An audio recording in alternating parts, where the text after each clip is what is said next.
Bismillahirrahmanirrahim nih. Waraweng, Steak and Shake dan Bebek Selamat ya, Bebek Haji Selamat yang Waraweng Group ya.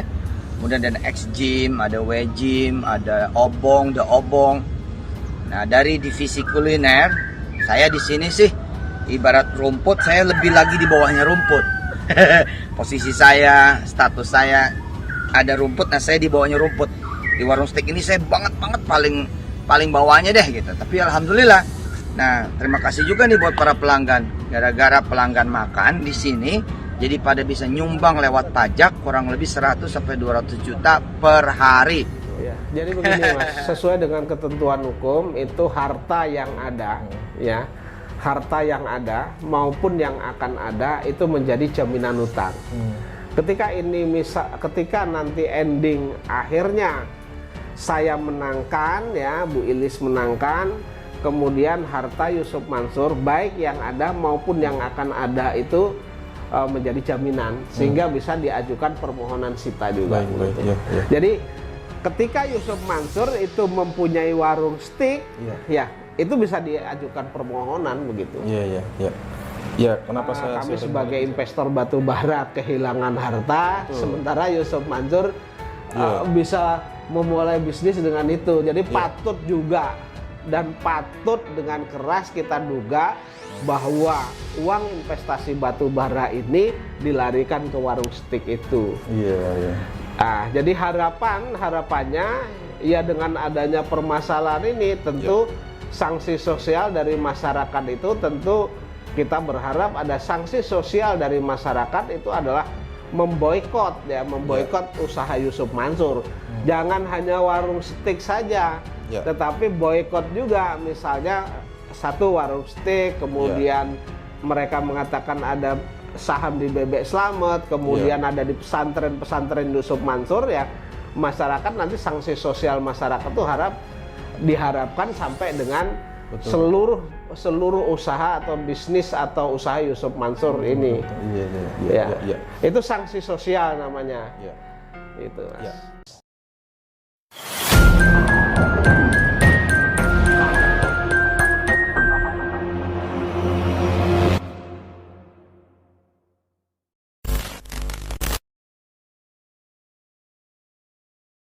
Pak Jenny, terima kasih Pak Jenny. Ini kalau boleh izin ini melompat ke pembahasan lain Pak terkait banding Pak Jenny dalam perkara Bu Ilis Siti Rohimah melawan Yusuf Mansur dan kawan-kawan juga. Ini kan kabarnya Yusuf Mansur juga melakukan banding gitu Pak ya, dan Pak Jenny juga sudah menyerahkan kontra memori banding. Betul. Pak, ya. Nah, ini pada putusan di Pengadilan Negeri Kota Bogor kan memutuskan bahwa memang Yusuf Mansur dinyatakan bukan prestasi, menyatakan bersalah. Tetapi permohonan sita jaminan Pak Jenny kan ditolak Pak Jenny. Nah, ini menurut saya kan ibaratnya sudah dapat pisaunya, sudah dapat senjatanya, tapi masih kurang tajam nih Pak, masih kurang tumpul Pak. Menurut Pak Jenny apakah terkait dengan sita jaminan apakah diupayakan lagi atau bagaimana Pak?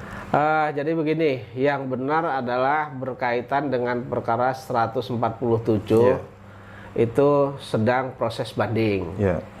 Nah, banding itu yang mengajukan adalah Yusuf Mansur sebagai tergugat 2, kemudian Dwi Yuda Andi itu sebagai tergugat 4.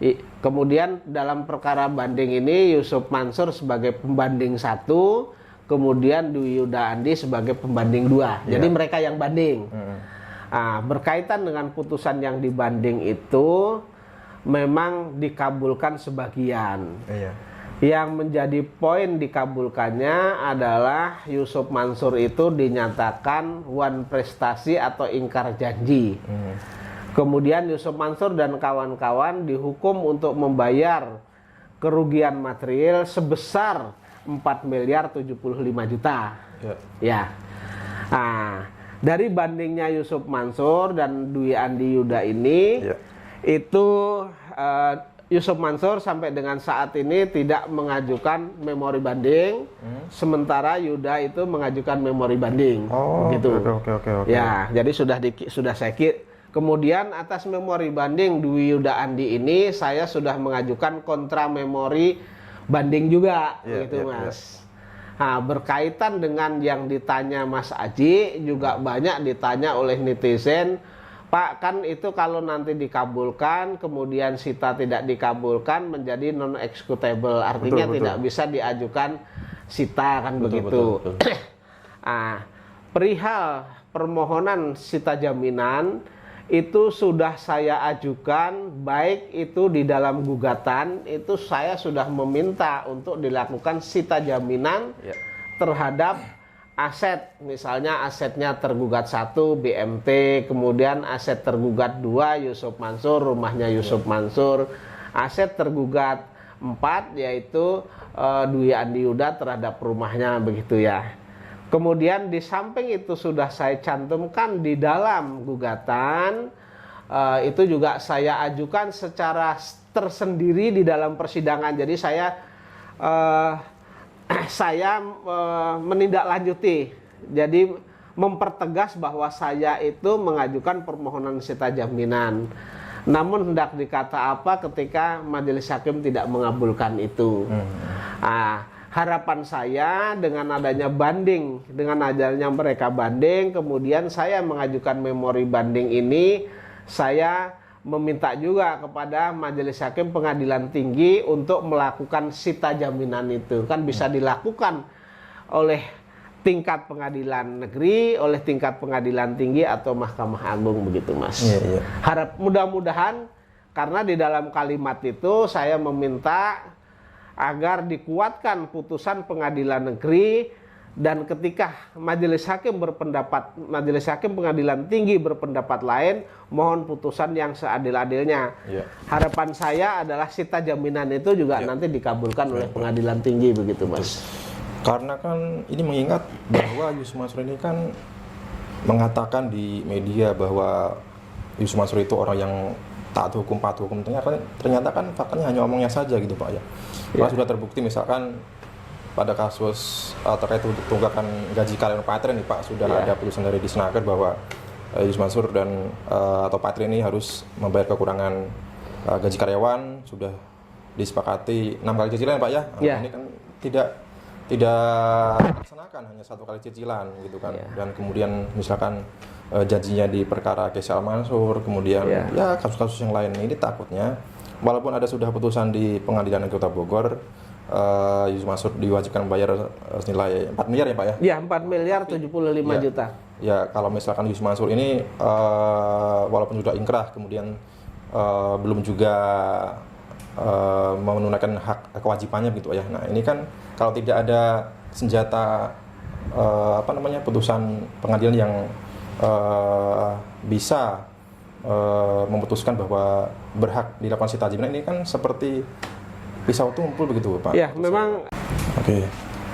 Ya, jadi memang sebenarnya sudah kita minta, namun itu tidak dikabulkan, dan alasannya karena tidak pernah dilakukan sita jaminan.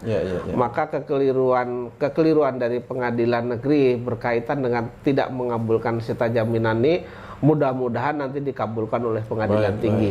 Mudah-mudahan video ini ditonton oleh majelis hakim pengadilan tinggi yang memeriksa perkara 147 tersebut. Baik.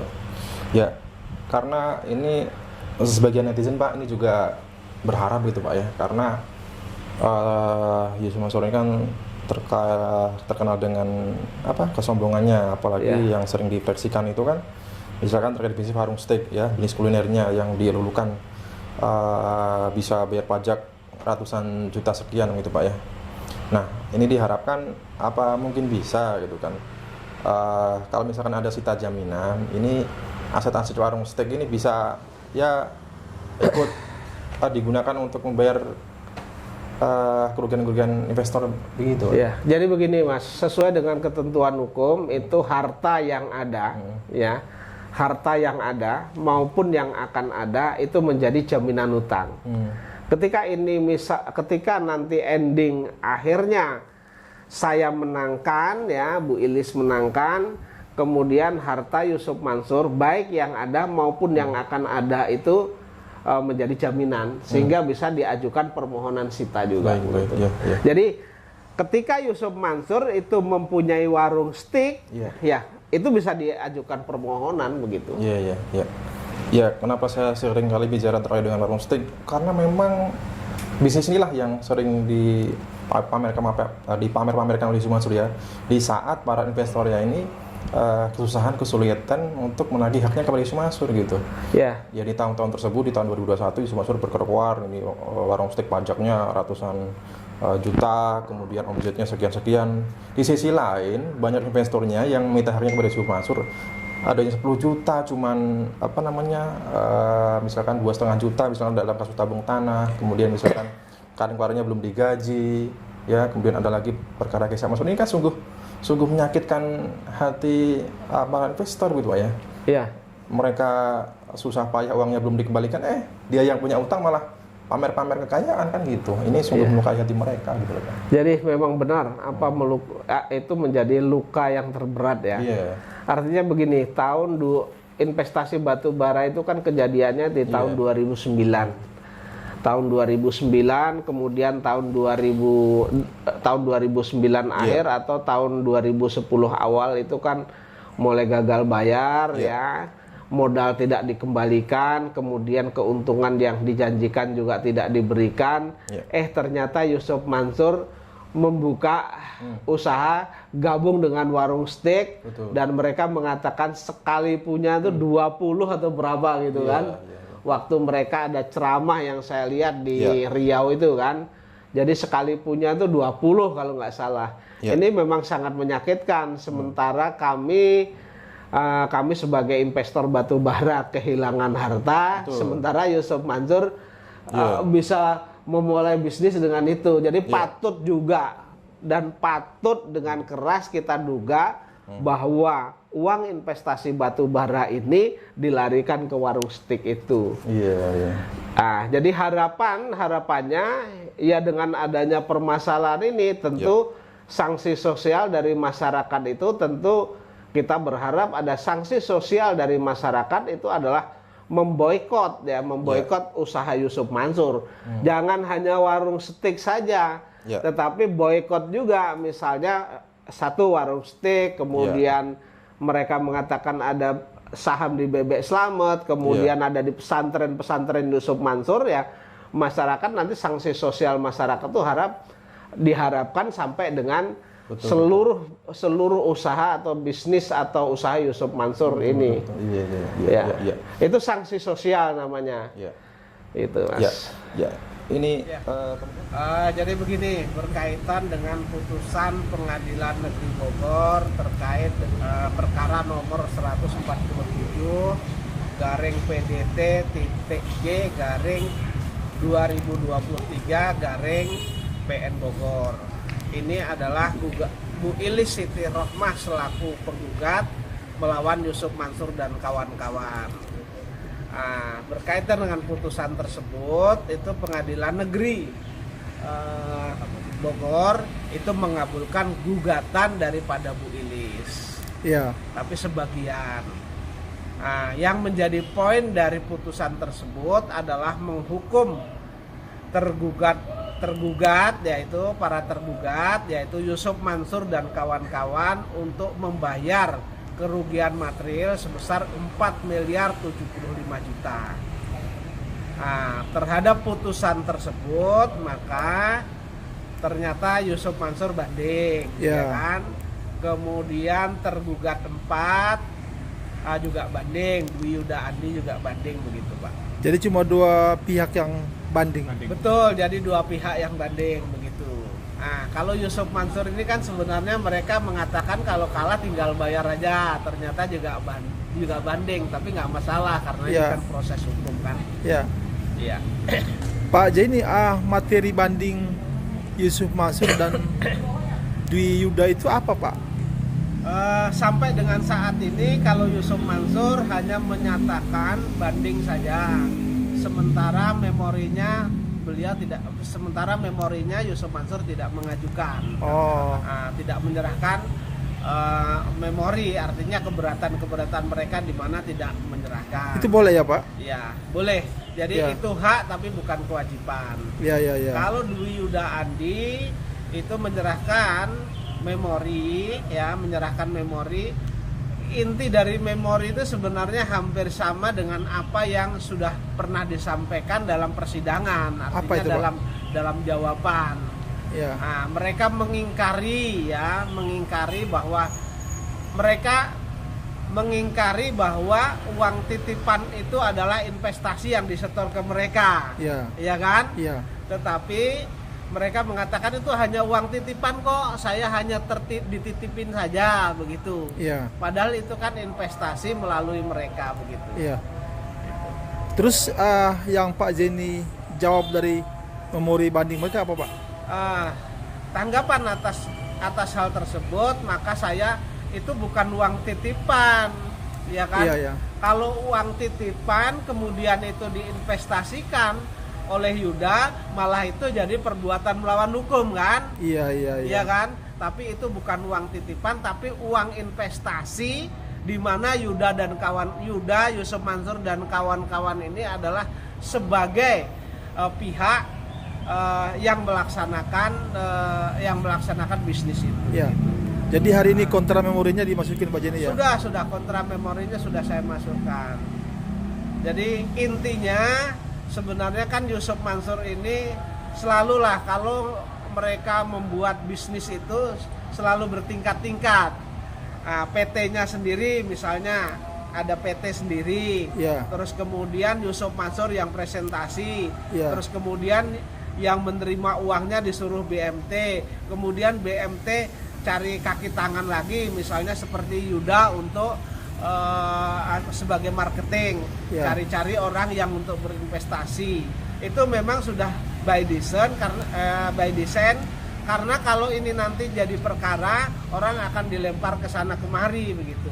Dan Iya. terjadilah di pengadilan Bogor ini ya, Pak? Ya, seperti itu. Makanya Yuda mengatakan saya itu hanya ketitipan untuk menyampaikan. Kan nggak mungkin dalam suatu bisnis mereka ketitipan. Iya. Kenapa kalau itu harus dimasukkan ke sana? Tidak ada campur tangannya Yuda, ya langsung saja masukkan ke BMT kan begitu. Iya, iya. Dari logika kerangka berpikir, bukan orang hukum saja tahulah. Iya. Gitu. Pak Jenny ini pengadilan tingginya di mana nih, Pak? Pengadilan tingginya di Bandung. Bandung ya, Pak? Bandung, ya. Oke. Pak, kira-kira berapa lama hasil dari pengadilan tinggi ini akan keluar? Ya, kita tidak bisa memastikan, tapi harapannya secepat mungkin, ya? Pak. Iya. Oke. Pak Jenny, makasih banyak ya perjuangannya. baik, ya. Kita laporkan terus perkembangan perkara banding ini ya, Pak. Baik. Oke, Pak. Makasih, Pak. Sama-sama.